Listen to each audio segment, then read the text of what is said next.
آپ فرماتے ہیں کہ جب میں معراج پر گیا تھا تو میں نے ایک قوم کو دیکھا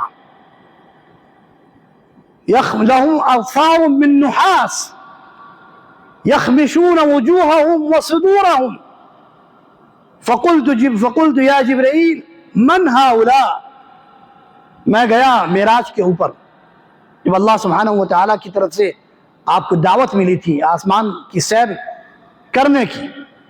اس وقت میں نے ایک قوم کو دیکھا جس کے ناخن تانبے کے بنے ہوئے تھے، بڑے بڑے ناخن تھے، تانبے کے جیسے ناخن تھے، اور ان ناخن کے ذریعے وہ اپنے چہرے اور اپنے سینے کو نوچ رہے تھے.